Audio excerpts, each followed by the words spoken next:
Welcome to the UCM Interface Bible Study Podcast. Isa itong Bible Study podcast by Pinoys for Pinoys. Just friends around the table, conversational lang, na inductive, aka expository style. Hindi kami experts. Most of us are young professionals, but we do our best to study context and let Scripture speak for itself. We go book by book, but we also have special study topics once in a while. But before we start, salamat. Thanks for joining us. And kung trip nyo itong ginagawa namin, please subscribe. Daniel chapter 2 tayo ngayon. And before that, introductions. My name is Gutch. I am a commercial voice artist. I am Josh. I'm a fund manager. I'm Rainier. I work at Union Church of Manila as a director of the young adult ministry. Hi, I'm Prissy. I just graduated dentistry. Yeah! Dun sa dating episodes natin, parang dental student. Kaya graduate na! Praise God. Yeah. Next time, licensed na. Oh, yeah! Ayan. Okay, so, before we go for Daniel 2, mag-recap muna tayo sa Daniel 1. Okay, dito sa Daniel chapter 1, sina Daniel tsaka yung mga kaibigan niya ay napili sila para pumasok dun sa royal school ng Babylon. Piling-pili ito, grabe yung qualifications, kailangan you're Matalino, both pogi. intelligent, physically pleasing, magaling ka makipag-relate sa tao. Ang naging challenge sa kanila dun sa training, maraming pinalitan pangalan. You know, Daniel Lahat became yan, Belteshazzar. maaaring related o may association sa Babylonian gods. Right. Tapos nun, ang mga pag-aaralan pa nila yung Babylonian literature. Siyempre, kasama na rin dyan sigurado yung religion. Tapos dahil nga malalaman natin dito sa chapter 2, kasama nila din yung mga astrologers, enchanters. Ibig sabihin, inaral din ni Daniel ito mga napaka-pagan na... Brainwashing. Oo, parang yun na nga nangyayari. The whole identity of these young Jewish boys were being obliterated. Right. Nakita din natin dun sa nakaraang chapter, may pinapakain sa kanila na hindi sumang-ayon si Daniel. Ang nakita natin dito din yung resoluteness ni Daniel at nung mga kaibigan na rin niya na kahit napakabata pa niya, alam na niya kung ano yung tama at mali. Ang resoluteness kasi sabi nga natin, hindi ito na ipapakita kapag iniharap na sa'yo yung problema. Pero yung resoluteness niya ay na-develop. Galing sa mga maliliit na desisyon. Paano kaya siya pinalaki ng grabe. mga magulang niya? No? Hindi naman yan yung parang, basta may stand ako. Saan ka ba nakatayo? Ano ba Right. pinatatayuan mo? Pinagbabasihan niyan yung kanyang paniniwala kay Yahweh. Yeah. That's chapter 1. Before we start, why don't we go through our reading?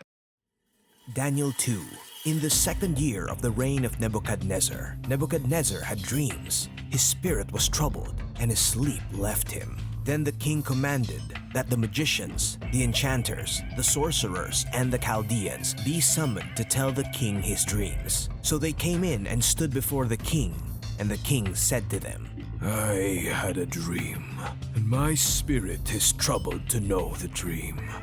Then the Chaldeans said to the king in Aramaic, O king, live forever. Tell your servants the dream, and we will show the interpretation.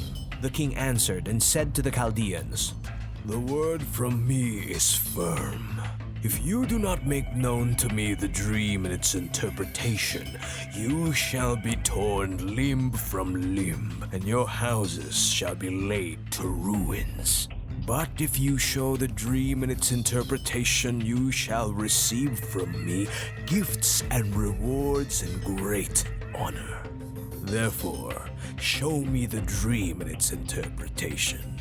They answered a second time and said, Let the king tell his servants the dream, and we will show its interpretation. The king answered and said, I know with certainty that you are trying to gain time, because you see that the word from me is firm. If you do not make the dream known to me, there is but one sentence for you. You have agreed to speak lying and corrupt words before me till the times change. Therefore, tell me the dream, and I shall know that you can show me its interpretation. The Chaldeans answered the king and said, There is not a man on earth who can meet the king's demand, for no great and powerful king has asked such a thing of any magician or enchanter or Chaldean. The thing that the king asks is difficult, and no one can show it to the king except the gods, whose dwelling is not in the flesh. Because of this, the king was angry and very furious, and commanded that all the wise men of Babylon be destroyed. So the decree went out, and the wise men were about to be killed, and they sought Daniel and his companions to kill them. Then Daniel replied with prudence and discretion to Arioch, the captain of the king's guard, who had gone out to kill the wise men of Babylon. He declared to Arioch, the king's captain, "Why is the decree of the king so urgent?" Then Arioch made the matter known to Daniel, and Daniel went in and requested the king to appoint him a time that he might show the interpretation to the king. Then Daniel went to his house and made the matter known to Hananiah, Mishael, and Azariah, his companions, and told them to seek mercy from the God of heaven concerning this mystery, so that Daniel and his companions might not be destroyed with the rest of the wise men of Babylon. Then the mystery was revealed to Daniel in a vision of the night. Then Daniel blessed the God of heaven. Daniel answered and said, "Blessed be the name of God forever and ever, to whom belong wisdom and might. He changes times and seasons. He removes kings and sets up kings. He gives wisdom to the wise and knowledge to those who have understanding. He reveals deep and hidden things. He knows what is in the darkness, and the light dwells with him. To you, O God of my fathers, I give thanks and praise. For you have given me wisdom and might, and have now made known to me what we asked of you. For you have made known to us the king's matter." Therefore, Daniel went into Arioch, whom the king had appointed to destroy the wise men of Babylon. He went and said thus to him, "Do not destroy the wise men of Babylon. Bring me in before the king, and I will show the king the interpretation." Then Arioch brought in Daniel before the king in haste and said thus to him, "I have found among the exiles from Judah a man who will make known to the king the interpretation." The king declared to Daniel, whose name was Belteshazzar, "Are you able to make known to me the dream that I have seen and its interpretation?" Daniel answered the king and said, "No wise men, enchanters, magicians, or astrologers can show to the king the mystery that the king has asked. But there is a God in heaven who reveals mysteries, and he has made known to King Nebuchadnezzar what will be in the latter days. Your dream and the visions of your head as you lay in bed are these. To you, O king, as you lay in bed came thoughts of what would be after this, and he who reveals mysteries made known to you what is to be. But as for me, this mystery has been revealed to me not because of any wisdom that I have more than all the living, but in order that the interpretation may be made known to the king, and that you may know the thoughts of your mind. You saw, O king, and behold, a great image. This image, mighty and of exceeding brightness, stood before you, and its appearance was frightening.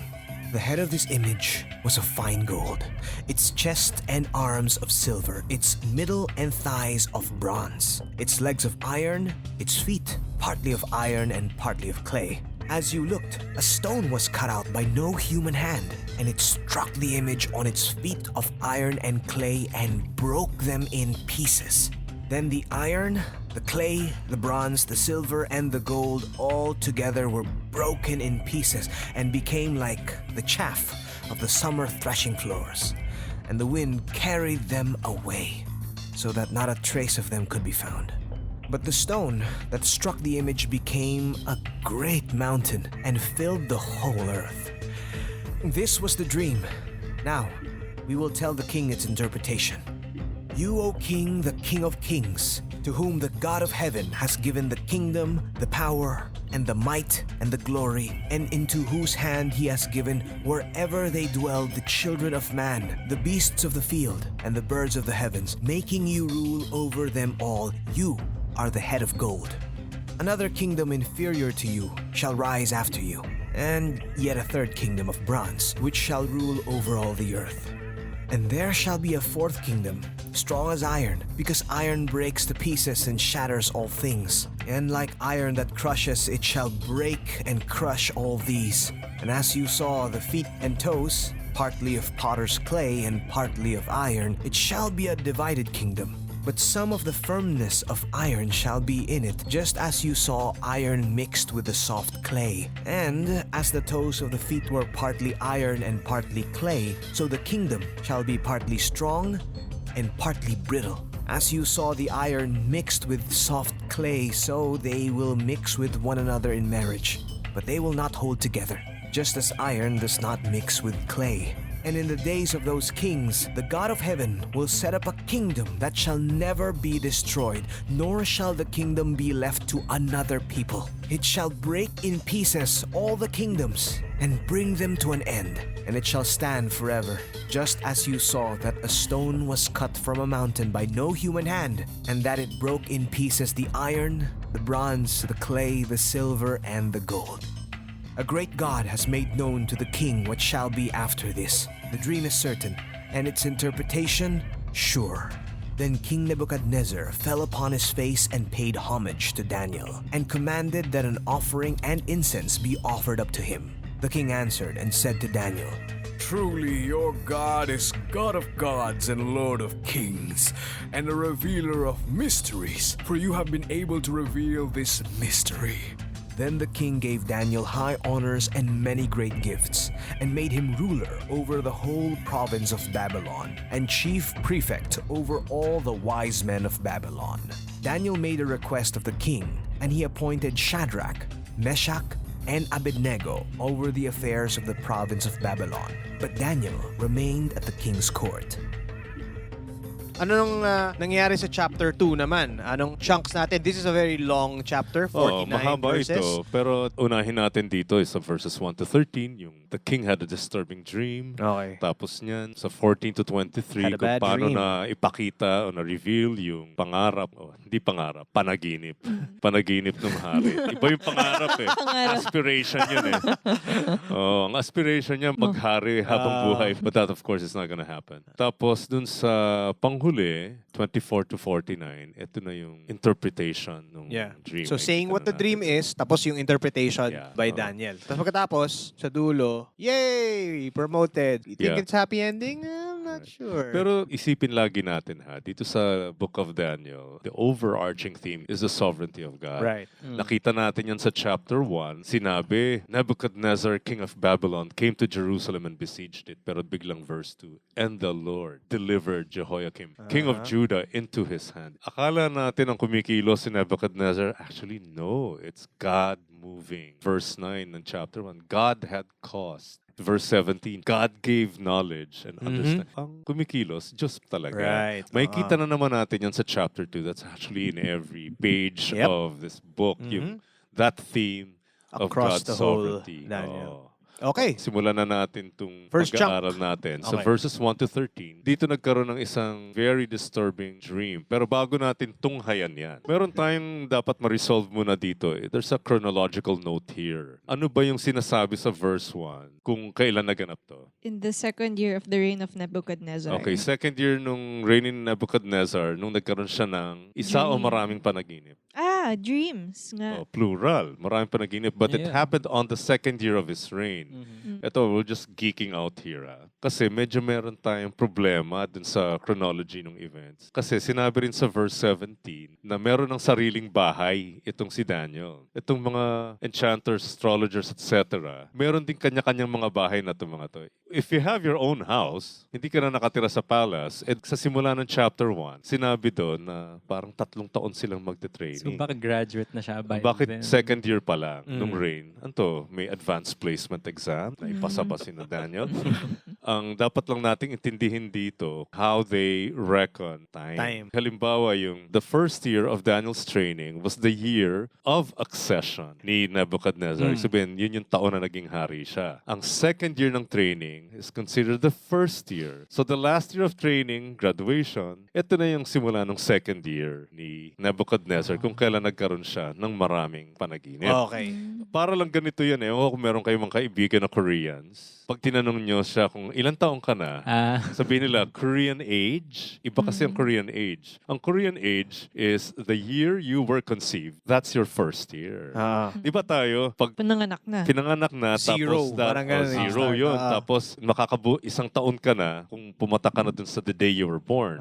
Hindi ganun ang kanilang reckoning. Which is very interesting considering there's a lot of discussion about whether in the womb you are really living. Yeah, sa culture kasi nila, iba yung reckoning of time. Isa pang halimbawa dito. Jesus died on a Friday. Good Friday, Good Friday. kung tawagin natin. When did Jesus resurrect? Sunday. Sunday. If you base it on how we reckon time, Dalawang araw. magiging Friday to Saturday is 1 day. Saturday to Sunday is 2 days. Bakit 3 third day? days. Dapat yon magiging Monday. Okay. Kasi nga, hindi ganun yung reckoning nila ng panahon. Tama. They count Friday as the first day, Saturday is the second day, third day is Sunday. Sunday. We start our day 12 midnight. Yung Sila count nila hindi. parang 6 p.m. 6 p.m.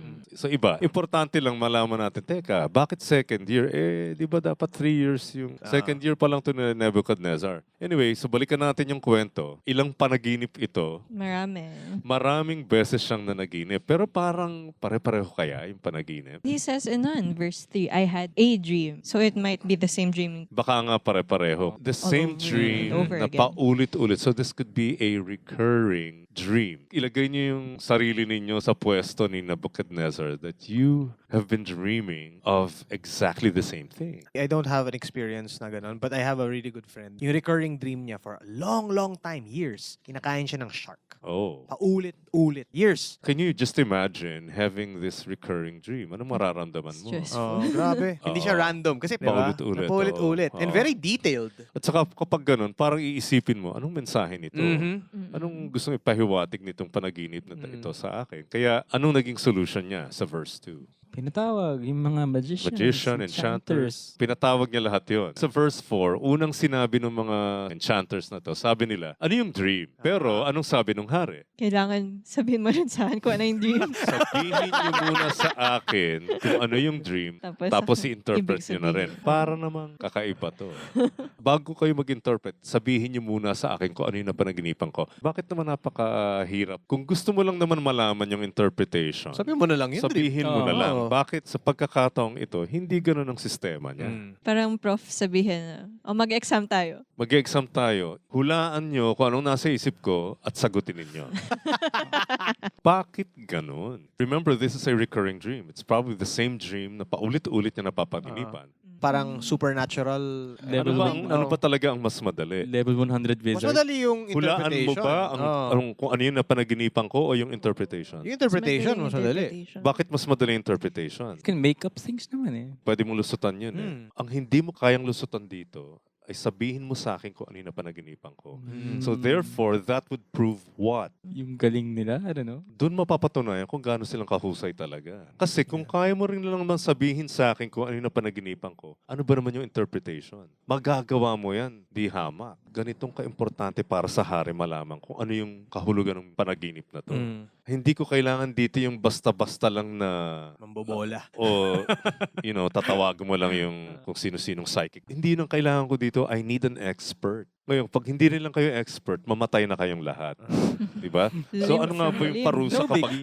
Diba? Actually, interesting yung landscape nila. Yung buhay mo, parang, yay, comfy, mga fiesta ka, tapos biglang the next day, by the whim of the leader, we're dead. Surprise exam, life or death. Diba? Hindi lang sila basta-basta mamamatay kasi even after they're executed, Houses shall be laid in ruins. lahat, pati properties nyo, kailangan Pamilya mawala nyo, na rin. patay din yung In pamilya other nyo. words, buburahin kita. Talaga mawawala ka dito. Alam mo, meron silang ganyang tendency. Maski nga later on sa mga susunod pang chapters, may kita na naman natin to na kung paano kung mambura talaga na pati pamilya wala. Ngayon, ano kaya ang naging response ng mga astrologers na to? Masyadong mahirap naman. Masyadong mahirap. Tingnan niyo yung verse 11. The thing that the king asks is difficult and no one can show it to the king except the gods, whose dwelling is not with flesh. Okay, Ano, no? anong kahalagahan ng sinabi niyan sa verse 11? No one on earth. Yung knowledge na to will not be something from human knowledge lang. Galing lang sa mga gods. I mean, Remember ha, plural ang yeah, gamit nila dito. Meaning, ano ang kanilang worldview? They're polytheists. They are polytheists. Right. Naniniwala sila sa maraming Diyos. At sinasabi nila, unang-una, yung kakayanan na to, wala sa amin bilang mga tao. Kakayanan na to, nandun lang sa mga Diyos. Ano pa yung problema? Read verse 11. They don't dwell with us. Wala tayong connection sa kanila. They don't dwell among tumaas. Maganda yung puntong yun. We cannot tap the Oo. power of these gods. Kasi hindi nga sila nakatira dito sa atin. Tingnan nyo yung theology agad nila. Ibang-iba ito sa pinapakita dito sa Daniel. Kasi dito sa Daniel, it's all about God's sovereignty, meaning He's there. Okay, tuloy pa natin. Natuwa ba yung hari dun sa sagot? Well, Galit na Hindi, galit. na galit siya eh. Gusto niyo patayin ng lahat. Ito na, papapatay ko na kayong lahat. yung mga hari no? Isa damay lahat. Kasi ganito silang ka-powerful eh. Right. Lahat naman ng nakapaligid sa kanya, they're all disposable. Kasi yung hari dito has absolute power. Right. Okay, punta ngayon tayo dun sa verses 14 to 23. Paano nakarating kaya kay Daniel yung balita? At ano ba yung balitang nalaman niya? Sino yung naghatid ng balita? Si Arioch, Sino si Arioch? the captain of the king's guard. So interesting lang yung scene in my head. Kasi hindi niya alam kung ano nangyari. Ngayon lang niya nababalitaan eh. Through Arioch. Through Arioch, which means he wasn't part of the group na pumunta No. doon sa harap ng hari. Ano nangyari? Mama? Uy, ba't may mga sundalo Kasi dito?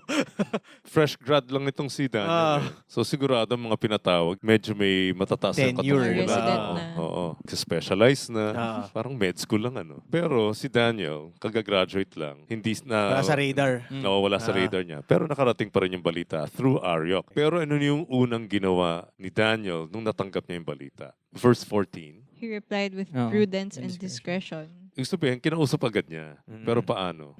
Kalma, kalma. Kalmado. Ah. Kasi he spoke with Chill. him with Prudence and discretion. wisdom. Bata pa to ha. Kailangan ko ng Oo. ganito. Kung sabihin nating tama yung mga scholars na sinasabi nila nung pagpunta ni Daniel doon 15. 3 years later, 17, 18, di ba? 17, 18. oo. Bata pa rin. Pero tingnan niyo kung paano makipag-usap. Parang adult na. Di ba? With wisdom and tact. You know, there's really something about this kid. Nakahanga-hanga. Kasi kung ako yan, naku po, sumabog na yung... Papatay na kayo. Papatay na Oh my tayo. God. Diba? Parang, hindi siya ganun eh. Ano ginawa ko? Ano yung tinanong ngayon ni Daniel sa verse 15 kay Arioch? Why is the decree of the king so urgent? Tsaka bakit napaka-harsh naman daw nung decree? Right. Pinaliwanag ito ni Arioch kay Daniel. Pero tingnan ninyo, ano ngayon ang naisip ni Daniel sa verse 16? Kausapin ko na nga Hari. to. Grabe, no? Dumiretso sa hari. Medyo Matapang eh, no? hari. Matapang tong bata. Oo. Yung unang description kasi, he spoke with Arioch with wisdom and tact. Hindi ito mayabang. Yung pagpunta niya sa hari, hindi ito yung arrogante. No? Hindi ganun yung mapipicture natin na parang nagtatabog, na yabang-yabang, ganyan. Wala. I don't think ganun yung demeanor ng bata. May Maayos yung Composed. composed siya. Oo. Oo. That makes me think about something now. Kasi Arioch is the captain of the guard. Oo. Long tenure probably. Oo. And then carries out the king's command. Pero at the same time, I wonder what he's feeling. Kasi he's talking to this new grad. Oo. Why would I waste my time listening to you and give you an audience with the king? Pati ako mapapahamak yan eh. Kung Yeah. mumalpak ka eh. Yeah. So there must have been something din about Daniel kung paano Right. Kung paano niya, kinausap. oo. Kung paano siya makiharap sa Oo. kapwa-tao. Oo. Ay, it made me think na in times of crisis, it really reveals the man, how Right. he Oo reacts, nga eh. diba? Magandang Ganun point yan. Diba? Kasi, Yun na, diba? In times of crisis, diba? Oo. Mas dami kong kailangan matutunan dito. Mga prudence and wisdom na ganito. Crisis does not Chill make the lang man. eh. It reveals Okay. the man. Oo. at ano ngayon, nung humarap siya sa hari, anong sinabi niya sa hari? So, nasa na tayo? According Nasa to verse 16. That he will show the Na interpretation. ipapakita ko sa'yo yung interpretation nung napanaginipan mo. Dito pa lang ba confident na siya? Mukha. Mukha, no? O kasi sinabi niya agad eh. I will Oo. interpret the dream. Oo, sinabi niya agad eh. Sigurado siya, makukuha niya yung tamang interpretation dream. Ito yung funny though. And Daniel went in and requested the king to appoint him a time that he might show the interpretation to the king. Pero it's only in verse 19, then the mystery was revealed to Daniel in a vision of the night. Oo, alam naman niya wala pa sa kanya. Oo nga eh. Klaro naman sa kanya. Oo. But he's just very confident That He will know. that God will somebody listen. will give it to him. Ang ganda nga, di ba? Yun yung punto dito. Hindi yung parang Alam ko na yan. Hindi ganun No, eh. hindi hindi ganun. ganun. At saka hindi yung nagbabakasakali ako. Right. Bigyan mo ako ng panahon kasi baka sakali lang. Hindi eh. He was very confident. Makukuha niya yung interpretation ng dream. So sa verse 17, ano yung unang-una niyang ginawa pagkatapos niyang kausapin yung hari? Tinawag yung friends. Well, return to his house. Itong punto na to, nalaman natin, graduate na siya kasi may sarili na siyang tirahan. Pumunta siya dun sa kanyang bahay at kinausap niya sino? Yung mga Hananiah. bros niya dito. Si si Hananiah, Hananiah. Mishael, at Saraya. Mishael, Mga Okay. management training. Azariah. Okay, ito yung mga original names nila kung napansin niyo, no? Ayan, Yung nga eh. ginagamit yung original names nila. Ano ngayon ang sabi ni Daniel dun sa mga kaibigan niya? This is interesting. And told them to seek Mercy. Bakit mercy ang hiniling niya na hingin natin to sa Diyos? Again, how do we define mercy? Minsan nako-confuse tayo dun sa grace at mercy. Grace means Getting something Something you you don't don't deserve. mercy is You don't get what you do deserve. you are not given what you deserve. Which is usually a negative. Right. You deserve a negative, Right. you didn't get it. Kasi sa grace, again, you received what you do not deserve. Which is a positive. It's positive, but mercy, you are not given what you deserve. And in this case, what was it that he was asking God na wag sanang ibigay sa amin? Kamatayan. Yung kamatayan nila. That's why they're pleading for mercy. Pero bakit sa Diyos mo hihingin yun? Si Nebuchadnezzar yung magpapapatay sa'yo. He knows who's in control ultimately. Right. Si Nebuchadnezzar, wala naman kasi talaga yan Ang talagang may control dito ng buhay at kamatayan ko, si Yahweh. Kaya sa Kanya tayo lalapit. Let's ask God for mercy. Actually, ang ganda ng posture ni Daniel dito. Kasi, alam mo, marami pagka nagpe-pray na, Lord, don't I deserve this? Entitlement talaga Oh, tayo. entitlement eh. Pero dito makikita mo sa prayer ni Daniel na yung humility when praying and asking for God to intervene. Kaya nga mercy ang hiningi niya so that he and his friends might not be executed with the rest of the wise men of Babylon. Pero hindi siya nagmakaawa kay Nebuchadnezzar. Sa Panginoong Diyos siya humingi ng awa. Grabe. Dahil doon, nung kinagabihan, 19. anong nangyari sa verse 19? The mystery was revealed. The dream itself was revealed to Daniel In the vision of the night. in the form of a vision. Right. Parang yung biglang nagkaroon ng hologram. Naalala ko lagi dito yung Star Wars. Di ba si Princess Leia? Yung mga ganun. Di ba? Siguro parang ganun na nakita niya sa isang vision. Yung mismong detalye nung nakita ni Nebuchadnezzar sa panaginip niya. At ano ngayon ang naging response ni Daniel dun sa pinakita ng Diyos sa kanya? He blessed the God of heaven. Grabe, no? Ang naging response niya is Praise God agad. praise. Yeah. Hindi yung, ay, alam ko na, takbo na ako. He took time. This is a beautiful, Tingnan natin kung ano-ano yung mga exhortation. sinabi niya dito sa prayer na ito. Sige, let's go through it. Blessed be the name of God forever and It's ever. the name of God.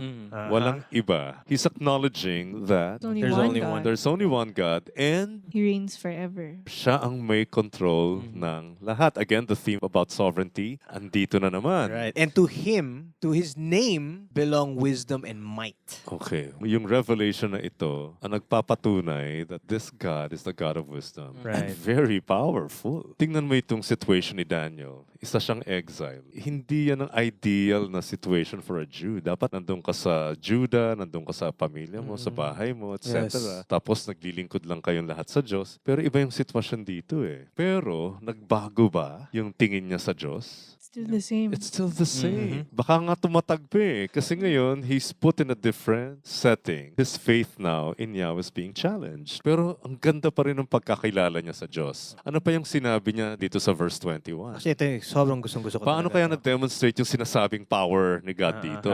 He changes times and seasons. He removes kings and sets up kings. He gives wisdom to the wise and knowledge to those who have understanding. Okay, probably 17 or 18. Ganun kabata. But he understands that every Lilipas. event in history is controlled by Yahweh. by Yahweh. Wow. God has complete control over events of history. Kahit sino pang hari dyan, Lilipas din yan. lilipas din yan, kaya niyang tanggalin yan, at ipapakita ng Diyos na ako pa rin. Ang ganda ng may perspective niya, yung looking at time in the lens of eternity na changes times and seasons. This is just Oo. another one of them. control. O nga, kasi it's God who determines when in history certain events should happen. How long, how short. He determines everything. That's the whole point. He removes kings and sets up kings, even the kings who are against him. It's all in his control. Hindi siya affected kung ayaw mo ba sa akin, okay, dyan ka lang. Okay lang. Tatanggalin din naman kita. Ako naman mag-set sa'yo Kasi ikaw ba naman, ikaw na pinakamakapangyarihan sa lahat. Di ka na talaga ma-apektuhan ng mga bagay. Sana nga ganito yung pagkakilala ko Oo sa nga Diyos, ganitong kalalim. Parang hindi na ako kinakabahan masyado lagi. Paano niya pinaliwanag yung wisdom ni God? In 21. He gives wisdom to the wise and knowledge to those who have understanding. Ibig sabihin, He is the source. source. Again, binibigyan niya ng acknowledgement na nalaman ko tong mystery na to, hindi dahil nag-training ako Hindi dahil magaling ako. sa royal school. Nakuha ko lang to dahil ang source of wisdom ko ay si Yahweh. Malinaw na malinaw malinaw sa kanya yan. This is never about him. Ano pa? He reveals deep and hidden things. He knows what is in the darkness and the light dwells with him. At ang kahit hindi natin nakikita niya. Lahat na expose sa kanya eh. Everything is Oo. exposed. Oo, You walang cannot pwedeng hide maitago. anything. This speaks about the omniscience of God, Yeah. that He's an all-knowing God. Hindi siya nasusurpresa. Ngayon, tuloy pa natin. So verse 23, To you, O God of my fathers, I give thanks and praise, for you have given me wisdom and might, and have made known to me what we asked of you. For you have made known to us the king's matter. okay. Pasalamat na siya in advance na Okay. ito eh, sasabihin ko na to eh. Kaya salamat thank you, na sa'yo. thank you. Thank you.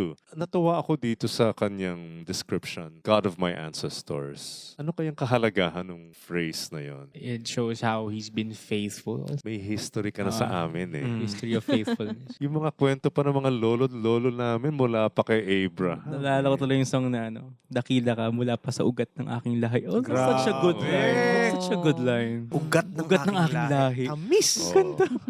May history siya. Ang theology ni Daniel nakabase hindi lang sa mga nababasa. Nakita Nakabase niya. sa karanasan. Napatunayan na to ng mga tatay ko, lolo Lolo ng lolo, hanggang sa simula kay Abraham pa. Hindi kasi ako lumaking Christian. Pero nakita ko yung wife ko, lumaking Christian. And generations yan, no? 4 generations. So yung when they tell stories about yung lolo nila, yung dad ng lolo nila, napaka-encouraging and thinking na maybe one day, that's what they're gonna tell Right. about me. When I'm Yeah. 80 plus Right. years old, 90 plus years old, yeah, si Lolo Gucci. Ganito yung kwento niyan. Kaya ang ganda-ganda nito. Sana pag nagpe-pray tayo, alalahanin natin tong phrase na yun, the God of my ancestors. Sana nga, maging ganyan din yung testimony natin. Now, Kilabot naman. diba? Ang ganda kasi eh.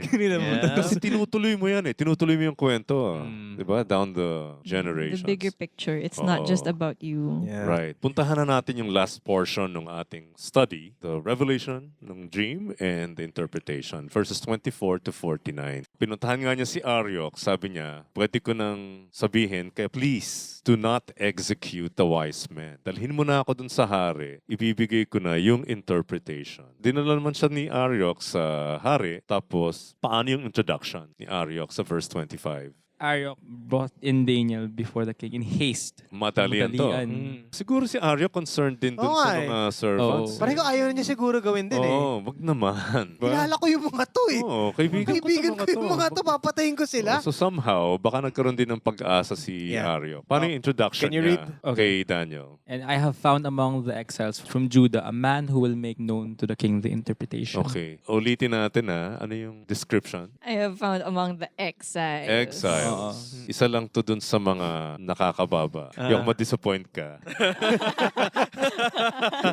Hindi ko na tinataas yung expectation kasi exile lang naman ito eh. Taga-Judah pa. Tingnan nyo agad yung sagot ni Daniel sa verse 27. Yung tanong sa kanya ng hari, kaya mo bang sabihin sa akin kung ano yung panaginip ko at Oo. yung interpretation Oo, niya? yun. And then ano yung sagot ni Daniel? No wise men, enchanters, magicians, or astrologers can show to the king the mystery that the king has asked. But there is a God in heaven who reveals mysteries, and he has made known to the king Nebuchadnezzar what will be in the latter days. Kung iisipin natin, Grabe. parang ano ba talagang agenda ni Daniel dito? Sabihin lang ba yung dream? Tsaka yung interpretation? No. Parang meron siyang ibang agenda eh. To make known to Nebuchadnezzar, the God in heaven. Evangelist si Yes. Daniel. Kasi lahat nga ng ginagawa niya is for God. God's glory. Right. Grabe, no? Ang ganda nito kasi related to yung sinabi naman ng Chaldeans dun sa verse 11. The thing that the king asks is difficult. No one can show it to the king Oo. except the gods Oo. whose dwelling is not with the flesh. Tapos pasok si Daniel. There is a God in heaven who reveals mysteries. Para dun sa mga servants na yun, astrologers, etc. Hindi nga nakatira yan dito yung mga Diyos na yan. Paano namin malalaman yan? Wow, pero ito hindi This God of the heavens, nandito rin. Pwede ko pa rin siyang makausap. Pwede ko pa rin siyang hingan ng tulong. So, ang ganda kasi dito, ang goal talaga ni Daniel, it seems that this is about God's glory. Kumbaga, bonus na lang yung hindi tayo mapatay.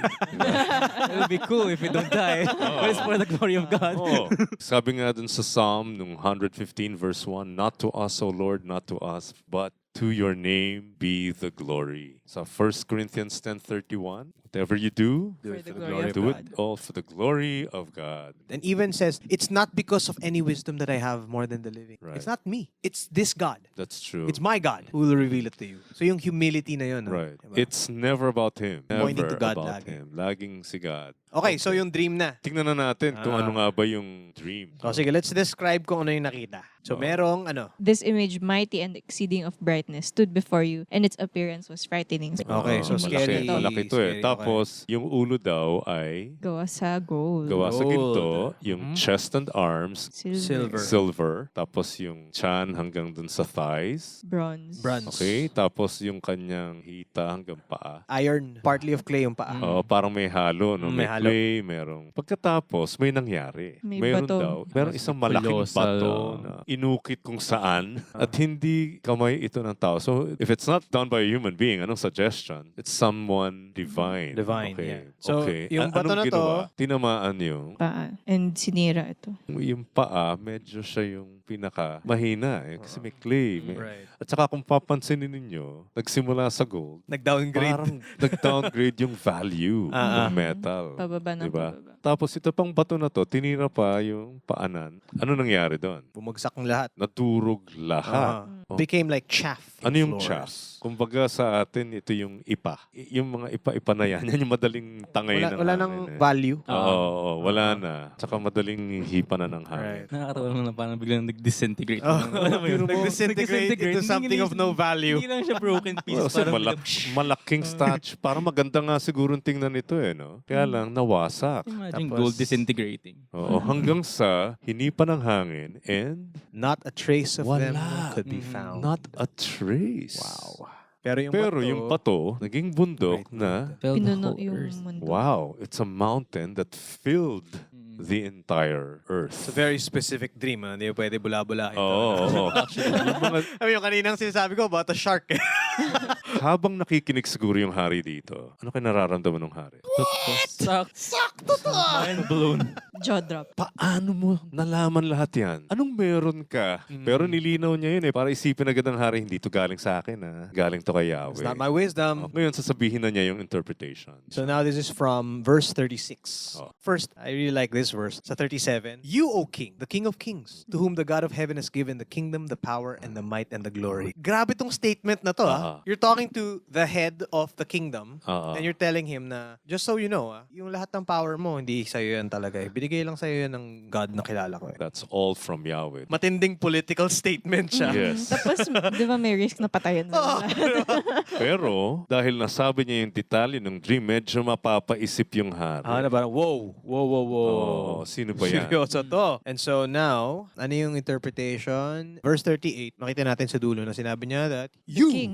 O King, Nebuchadnezzar. are the head of gold. So nilinaw niya, ikaw yung head of gold. Pero Nice. again, isipin natin, pababa yung value. First place, diba? Diba? Pero siya, oo. At saka pinakamataas yung value ng Right. metal niya. Pero, palagi ba siyang hari? After nun, inferior kingdom will come after. And then Oo. another inferior kingdom. Because pababa. Nebuchadnezzar is representing here his kingdom, Babylon. After Nebuchadnezzar, magkakaroon ng parang political vacillation dito sa Babylon at hihina yung kingdom hanggang sa mawawala na nga eventually.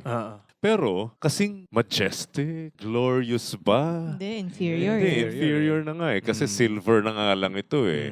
Second Diba yung place. papalit, second place na lang ito. Tapos yung third place, bronze Bronze. na. Bronze na lang, Pero pwede. makapangyarihan, but not as Pwede na. impressive. And then yung fourth kingdom. Rumupok na. Kasi Thank you na lang na. thank you. Iron, malakas naman siya na metal.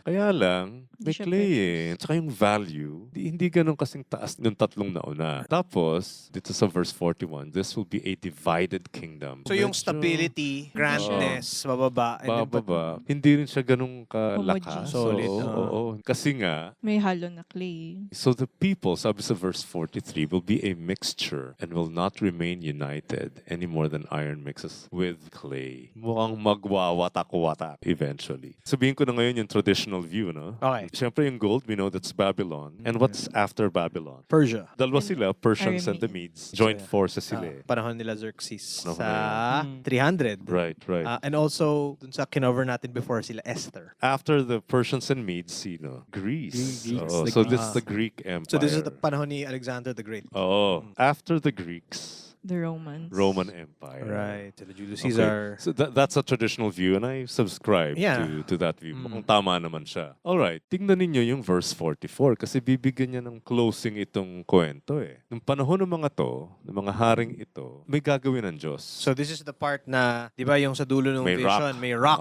That rock was actually cut out of a mountain but not by human hands. Binasag yung paa, hulog yun. Disintegrate. Tapos after nun, the rock became a mountain. So ano yung interpretation nun? May gagawin ng Diyos. He will set up Kingdom that will never be destroyed. a kingdom that will last forever. Ito rin yung kingdom na wawasak sa lahat ng human kingdoms. Yes. And this kingdom is very different from all these human kingdoms because this is a kingdom that will last forever. Cut out Yeah. by no human hand.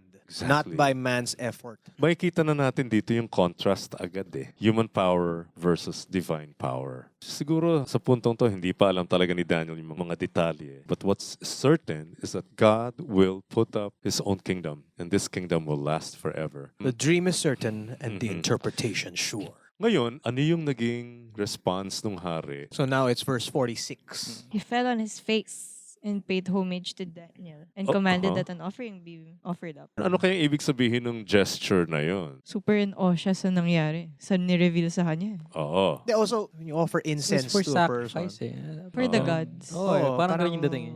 Parang divine. Possibly, itong gesture na to is just a token of honoring the God of Daniel. Right, right. This must be the king's knee-jerk reaction. I need to give honor This is a... to your God. Grabe, ang galing. Bigyan ng jacket. Bawa ko sa'yo, bawa ko sa Diyos mo. Ay, kasi yung next line niya sa 47, truly your God is God of gods and Lord of kings and a revealer of mysteries, for you have been able to reveal this mystery. Okay, etong tanong. Nag-convert na kaya ito sa Yahwism? Gamitin na lang natin yung term na yan. Yeah. Happily ever after na ba to? Hindi eh. Mahaba pa Daniel. Sana tapos na sana sa chapter 2. Tapos na! Kasi dapat nating isipin kung ano yung worldview ni Nebuchadnezzar. Nebuchadnezzar is a Polytheist. polytheist. Maraming Diyos na pinaniniwalaan Yes. yan. So it's very easy for a polytheist to add another God Right.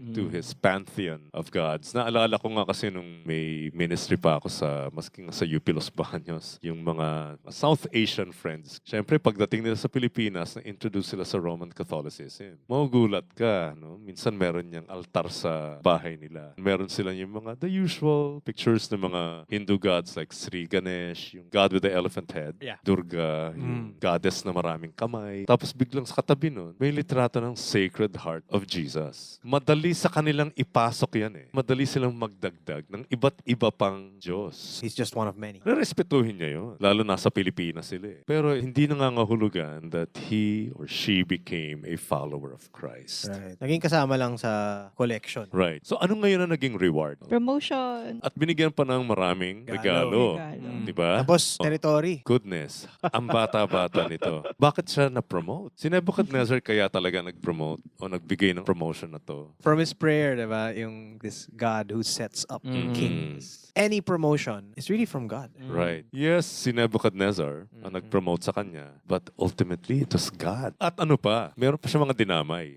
Yung friends. Na-promote of the din province. sa may damay na to. Ngayon, ang isang interesting na bahagi ng kwento dito, yung The Rock. Tingnan nga natin yung Luke 20:17 to 18. But he looked directly at them and said, "What then is this that is written? The stone that the builders rejected has become the cornerstone. Everyone who falls on that stone will be broken into pieces, and when it falls on anyone, it will crush him." Alamin na natin yung identity nitong rock na to. Will reign forever and ever. Isa reference natin dito sa Luke. Sino ba ang tinutukoy dito? Jesus. Ibig sabihin, in light of this vision sa Daniel, It's Jesus Who will reign forever. Who will reign forever. right? I'm sure hindi pa to klaro kay Daniel at this point. Pero meron ng anticipation kung sino. Again, isipin natin, even the book of Daniel is part of a larger story. It talks about the conflict between The seed of the the woman. seed of the woman and the seed of the serpent. Pero God's kingdom will prevail. Kaya nga sa pagtatapos ng Bible, sa book of Revelation, the kingdom of the world has become the kingdom of our Lord and of His Messiah. And He will reign forever and ever. as we end, as we're living in a world where there are different kings. Many of them are against Jesus. Yeah. It's like, lahat ng powers niyo was given to you by God. How does this news na sa ending ng buong history is that magwawagi si Jesus, how Yeah. should that give us confidence as we're living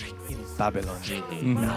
Hopefully you got something out of that. We'll see you on chapter 3. See you guys, and thank you very much. Thank you. Yay! Bye. Bye.